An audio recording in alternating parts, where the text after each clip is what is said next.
the main thing of why these movies end up feeling the way they do is usually the writing and the script.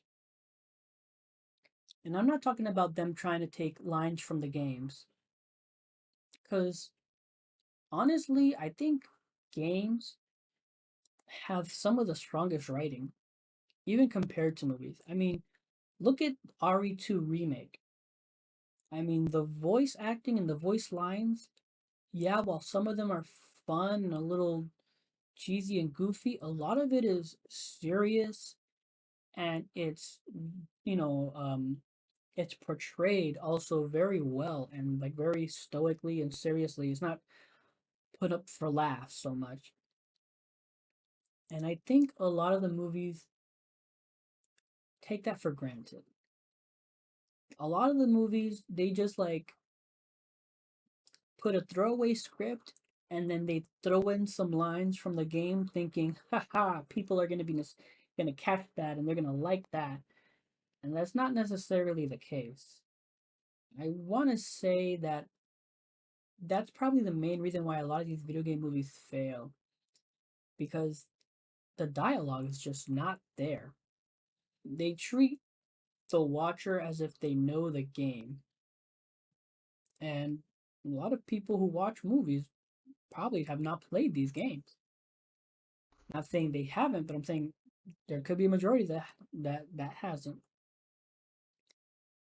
But yeah, I just want to say I think that's what's wrong. Why this movie failed and why so many other movies fail. And again, you look at the most horrible movie, Max Payne.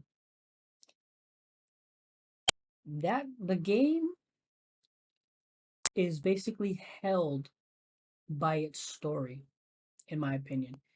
Yes, actually, no. Yeah, I'm pretty. I would stand by that because yes, the gameplay was fun, but it wasn't really intuitive at that. I mean, maybe at that time, because if you go to play that game now, it will feel clunky and a bit of a mess. But the story of that game still holds up so well, and it's told so well, and the voice lines and the voice actors like act them out so well. So when I heard they were gonna make a movie about the Max Payne, I was like, wow, they could literally copy paste the script and it would be a damn fine movie. I mean, obviously they can change things here and there, but you wouldn't really need to because the script and the story of that game was already so strong. Obviously, they took some liberties, and those liberties were atrocious. They were bad, real bad, so bad. And again, I was just flabbergasted at why they didn't just stay more closely to the game. I know some people complain that they can't stick to they can't stick exactly to how the game is because the game is played and it's gone. You know, you play that on hours and hours to build up, while the movie is shorter. You need to compress things, but I don't find that argument valid because just like in games, just like movies, there are parts in games that are clearly filler.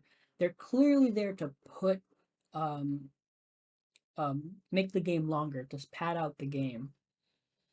And they could have easily removed parts of the story of the game to make it shorter to fit within the confines of a movie.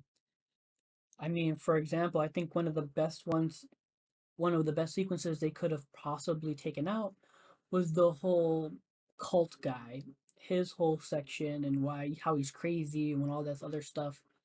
But again, that one also shows. Yeah, yeah, no, they could have cut that out because there's plenty of other people that show the craziness of the drugs and all that nonsense. But my point is, I think why these video game movies fail is in the script. That's what it fails at. And that's why they're never received as well, I believe. Because I can forgive a movie for having bad graphics, corny action, if the script is strong. And then the opposite could be said true. If the script is terrible, but the action and the CG is top notch, but when the writing is bad and then the production looks bad on this movie too, it's like there's nothing there really to redeem it except for people who've played the games and they'll notice all the little Easter eggs they're putting and it's like, oh yeah, woo! They'll enjoy it. Or they'll be the ones to say it was a dumb fun movie. While others would just be how the reviews are saying, which is not great. And that's something I am worried for the Uncharted movie with Tom Holland. But I have hope because from the trailer, I got a sense of the I got a sense that the writing seemed good. The writing didn't seem, plucked out lines from the game, except for the crap at the end, which again is something Crick always says. But everything else felt script wise, it felt good. It didn't feel forced. And I have hopes for that movie. Because again, the lines didn't feel forced. They felt good. And then at the same time, the little bit of action and, adventure that they did show, it looked good.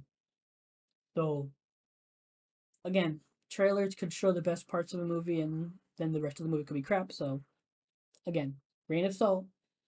But I have hopes for that movie.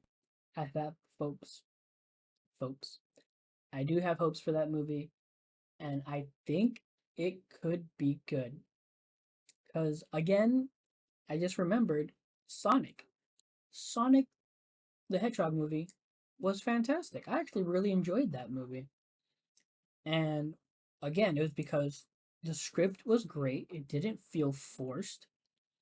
They didn't pander to any of the previous games.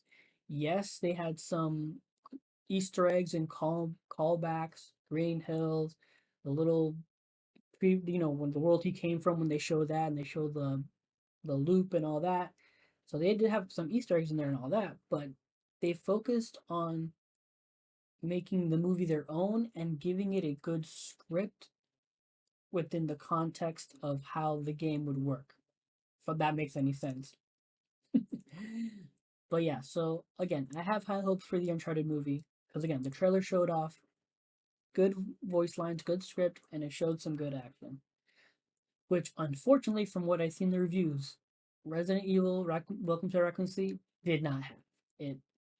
The script wasn't really there, and just the action and everything else just wasn't there. I think they've said that there's only one good action scene involving. Let me not say. I think it's Chris. Something about it being pure dark and all that. Again, I haven't seen the movie. This is just from amalgamation of reviews I've read. So yeah, that's all I'm gonna say about that.